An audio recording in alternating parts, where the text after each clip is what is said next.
Hi all and welcome back to my channel. Today I just want to talk to you a little bit about these two cameras, the Sony A9 and the Sony A7 III.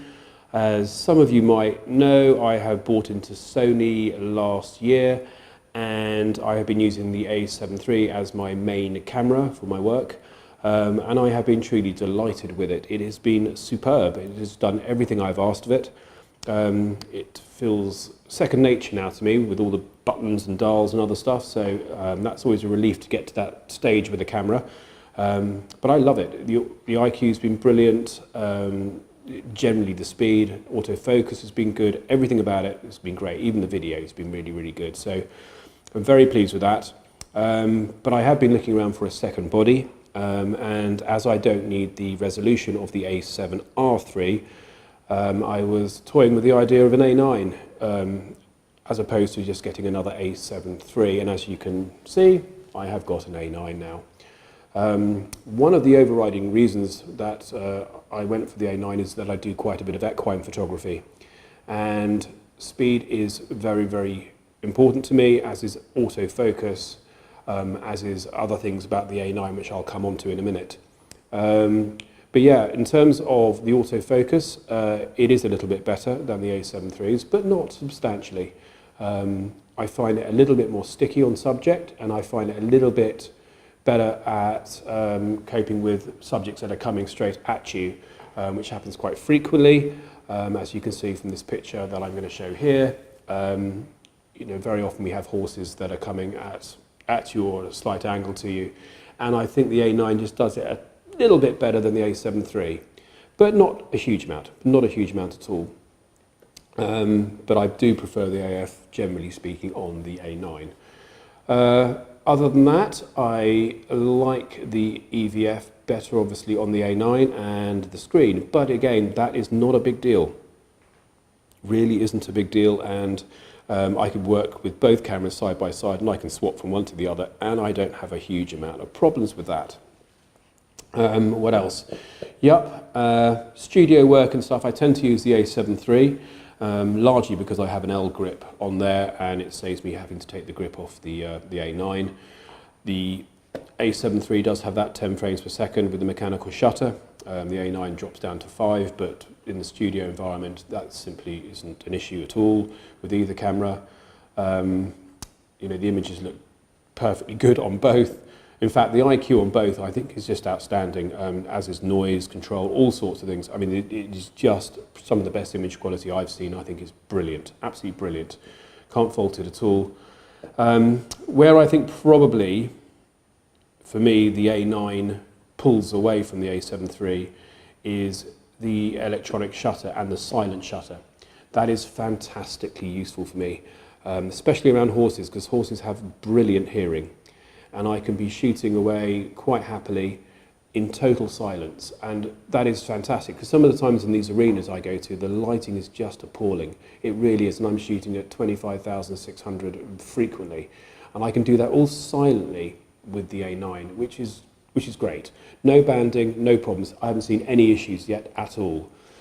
With the A7 III, I haven't seen a huge amount of issues. There has been some, you know, if I've had to pull shadows a little bit and stuff, but on the whole I just feel a little bit happier with the A9 when it comes to things like that. I don't have a major issue with both of them, to be honest, but I suspect if I was a wedding photographer and I was in a church and I had to shoot silently and I really needed those shots to be absolutely bang on the money, the A9 probably would be the way to go. But as I say, I haven't been in that situation, and I'm sure there are probably photographers out there who shoot silently with the A7 III and get some great results. So if you do, let me know, because I'll be very interested in that. But I love that silent shutter, and even more than that, I love the fact that it doesn't have blackout. I mean, that is quite a revelation, really.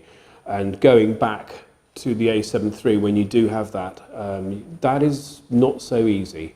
It's obviously doable, but it is such a joy to use. An absolute joy not having that blackout, and you can sort of like follow the action like you're watching a film. It's quite something, and if you haven't had a go with one of these things, do try it out, because it is brilliant. For sport, I can just see that being perfect. For wildlife, again, It's just amazing. You just get this little square that lights up as you're whizzing through. The 20 frames per second as well does make a huge difference. With some of the equine stuff that I do, you can absolutely nail the perfect jump. Yeah, you've got a few shots to go through, and I've actually learned not to even use Lightroom for that. I'm just using AC/DC for culling, and I whiz through my stuff, bang, bang, bang, bang, but you just can pick that perfect shot. And I never thought 20 frames per second would be that doable, but it actually is, and it does make a difference. And that's probably, again, with the two cameras, I prefer using the A9 for the equine stuff, but it's not surprising. You know, this thing has been built, it's their sports camera, isn't it? Sony sports camera. This one's more of the jack of all trades. If we're talking about things like video, well, I'm probably not the right person to ask. I do shoot a bit of video, but I use the standard profiles. I'm getting more into it, and so I will start doing some grading. And obviously your A9 is a bit crippled there. With the A7III, you have got those profiles, and you can do your grading or whatever you want to do. So for me, these two are absolutely brilliant. They complement each other superbly well. I would be happy to use either of these on any job. Absolutely bang on the money. Best bits of kit I've bought for an awful long time. Love them to bits. Yeah, it's so good actually that what Sony have done is just having that button placement so similar all over the place. I mean, you really get to know it. And I never thought I would get to know the cameras that well. Now I just instinctively go to stuff. I haven't got the biggest hands in the world, so I do find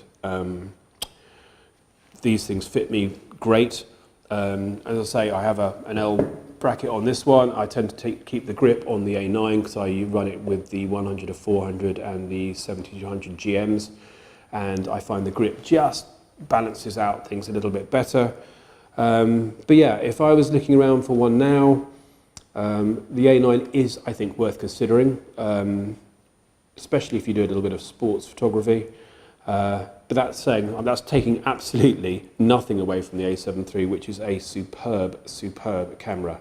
But with the price difference maybe being £400 to £500 for versus, you know, a second hand versus a new, I would seriously consider an A9 if you are sports orientated. It really is worth it. Anyway, I hope this video has been of some use to some of you. If you're considering either of these two cameras, you can't really go wrong with either. There's so many videos out there about these things, but the A9 really is still, I think, quite a remarkable camera. That stack sensor is amazing, the processor is amazing, write speeds are amazing, and that silent shutter is to die for. So if I had to keep one, I suspect it would be the A9, but I certainly don't want my A7III to go anywhere anytime soon. All right, many thanks for watching, and hopefully I'll see you again soon.